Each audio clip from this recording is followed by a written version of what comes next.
அனைவருக்கும் இனிய போகி தின நல்வாழ்த்துக்களும் வணக்கங்களும். நான் உங்கள் மதுரை ராமகிருஷ்ணன். அது என்ன சார் போகியை என்ன சார் கொண்டாடுறது? போகியை கொண்டாடுவதுன்றது நம்ம ஊர்ல எப்படி ஆயிடுச்சுன்னா, டயரை போட்டு எரிக்கிறது, கூரையை கொளுத்துறது, அதே போல இந்த சொக்கப்பானையாக வச்சு எல்லாத்தையும் எரிக்கிறது, குப்பை போடுறது, இதுதான் போகி பண்டிகையா அப்படின்னா இல்லைங்க. பழையன கழிதலும் புதியன புகுதலும் தான் இந்த போகியினுடைய சிறப்பம்சம். அப்படியாக வீட்டில் இருக்கக்கூடிய பழைய விஷயங்களான பழைய சம்பிரதாயங்கள் அல்லது பழைய வஞ்சங்கள், பழைய கோபங்கள், பழைய பொறாமைகள், பழைய எண்ணங்கள், பழைய திட்டுக்கள் அத்தனையும் எரிந்து புதிய சந்தோஷமும் புதிய மகிழ்ச்சியும் தொடங்கக்கூடிய நாளாக இந்த போகி பண்டிகை உங்களுக்கு அமையட்டும். நல்வாழ்த்துக்களும் வணக்கங்களும். நான் உங்கள் மதுரை ராமகிருஷ்ணன். இந்த போகி பண்டிகையை எதுக்காகப்பா கொண்டாடுறோம்? நாங்கள் இங்கே தாங்க நம்ம தமிழர்களினுடைய அறிவை வியக்க வேண்டிய ஒரு விஷயம். அது என்னங்க போகி பண்டிகைனா, சார் இந்த பூமி தன்னையும் சுற்றி சூரியனையும் சுற்றும். நம்ம அறிவியல் படிச்சிருப்போம்ல, தன்னையும் சுற்றிக்கும் சூரியனை சுத்தம். தன்னை சுத்துறதுக்கு 24 மணி நேரம், சூரியனை சுத்துறதுக்கு 365 நாட்கள், அதை ஒரு வருடம்னு சொல்றோம். இப்ப இந்த பூமி என்ன பண்ணுது? டுவர்ட்ஸ் நார்த் உத்தராயணம்னு சொல்றாங்க. டுவர்ட்ஸ் நார்த் ஒரு முறை சுத்தி டுவர்ட்ஸ் சவுத் ஒரு முறை சுத்தம், அது தட்சிணாயனம். இப்ப 6 மாதம், தையிலிருந்து ஆடி வரை உத்தராயணம், ஆடியிலிருந்து தை வரை தட்சிணாயனம், டுவர்ட்ஸ் சவுத். இப்ப இந்த சவுத் பக்கமா, அதாவது தட்சிணாயனம் முடிந்து உத்தராயணம் ஆரம்பிக்கக்கூடிய நாள் தை 1. இப்ப மார்கழியினுடைய கடைசி நாள் என்ன? அந்த தட்சிணாயனத்தினுடைய எண்டிங் பாயிண்ட். உத்தராயணத்தினுடைய ஸ்டார்டிங் பாயிண்ட் தை 1, மார்கழி கடைசி நாள் வந்து தட்சிணாயனத்தினுடைய கடைசி. இப்போ இந்த சயின்ஸ் அவ்வளோ அழகா புரிஞ்சுக்கணுங்க.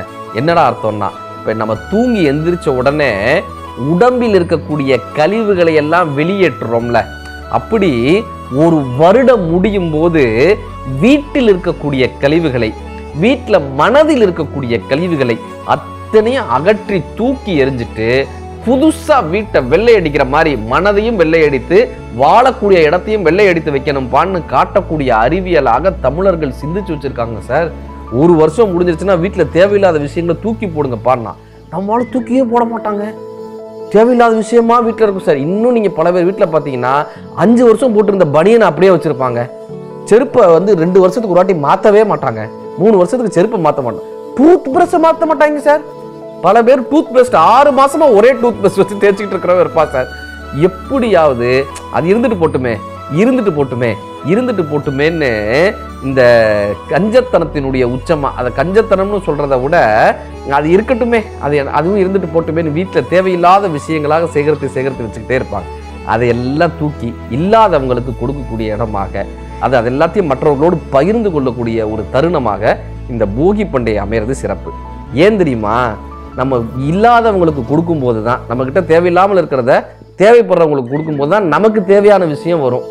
ஒரு ஜென் மாஸ்டர்கிட்ட ஒருத்தன் போய் நான் இதெல்லாம் கற்றுக்கணும்னா, அறிவை கற்றுக்கணும், மார்ஷியல் ஆர்ட்ஸ் கற்றுக்கணும், இதை கற்றுக்கணும், அதை கற்றுக்கணும்னா, அவர் ஒரு டீ கப் எடுத்தார், டீயை ஊற்றுனார், டீயை ஊற்றிக்கிட்டே இருந்தார்.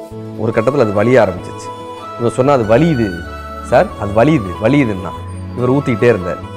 ஆல்ரெடி ஃபில்டு கப்பில் மேலே ஊற்றணும்னா வலியும் தானே அப்படின்னாரு. ஆமாம் அப்படின்னா, you are a filled cup அப்படின்னாரு.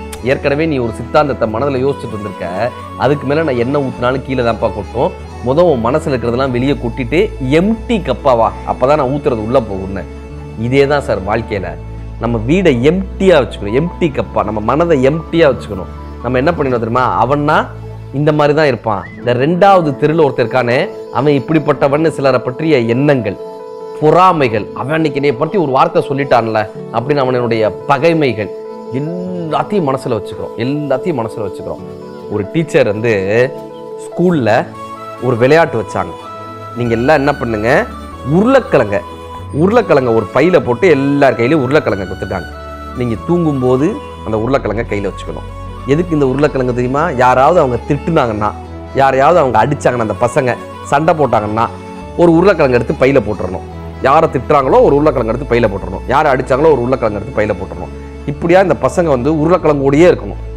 முதல் நாள், 2வது நாள், 3வது நாள், 5வது நாள் ஒரு பையன் வந்தான், டீச்சர் உருளைக்கிழங்கு நாறுது டீச்சர், ஸ்மெல்லே தாங்க முடியல டீச்சர், அதை வச்சுக்கிட்டு எப்படிங்க தூங்குறது, முடியல. அந்த டீச்சர் சொன்னாங்க, நீங்க யார் யாரை திட்டினீங்களோ அவங்க கிட்ட போய் சாரி கேட்டா ஒரு உருளைக்கிழங்கு எடுத்து கீழே போட்டுடலாம். அடுத்த 1 மணி நேரத்துல அத்தனை உருளைக்கிழங்கும் காலி ஆயிடுச்சு. எல்லாத்தையும் தூக்கி போட்டாங்க, அழுகிற உருளைக்கிழங்கெல்லாம். அதே தான் சார் போகி பண்டிகை. என்னன்னா நம்ம இந்த 1 வருஷம் என்ன தெரியுமா பண்ணியிருக்கோம், அழுக உருளைக்கிழங்கா சேகரித்து வச்சிருக்கோம். இவனோடையாவது சண்டையை போட்டு யாரையாவது திட்டி வீட்டில் இருக்கிறவங்களே ஒருத்தருக்கு ஒருத்தர் சண்டை போட்டுக்கிட்டு அழுக உருளைக்கிழங்கா மனசுல சேகரித்து வச்சிருக்கோம்ல. இது எல்லாம் மன்னிப்பு கேட்கறது மூலமா, இது எல்லாத்தையும் தூக்கி போட்டு எரிக்கிறது மூலமாக நம் மனதை இந்த எம்டி கப்பா, எப்படி இந்த டீ ஊற்றக்கூடிய எம்டி கப்பா மனதை எப்படி வெள்ளை அடித்து வைத்துக் கொள்ள முடியுமோ, சுத்தப்படுத்தி வைத்துக் கொள்ள முடியுமோ, வீட்டை எப்படி சுத்தப்படுத்தி வச்சுக்கிறோமோ அப்படி சுத்தப்படுத்தி வைத்து கொண்டால் நமக்கு அடுத்த வருடத்திற்கு நல்ல எண்ணங்களை விதைக்கக்கூடிய இடமாக இந்த மனம் இருக்குங்க. வயலை எப்படி தை பிறந்தால் வழி பிறக்கும்னு சொல்றோம்ல, வயலுக்கு எப்படி வழி பிறக்குதோ அப்படி மனதுக்கும் வழி பிறக்க வேண்டும் என்கிற ஒரு நல்ல ஒரு தருணத்துக்காகத்தான் இந்த போகி பண்டிகை கொண்டாடப்படுது. இதுல பொறுப்போடு நம்ம கொண்டாடணும்.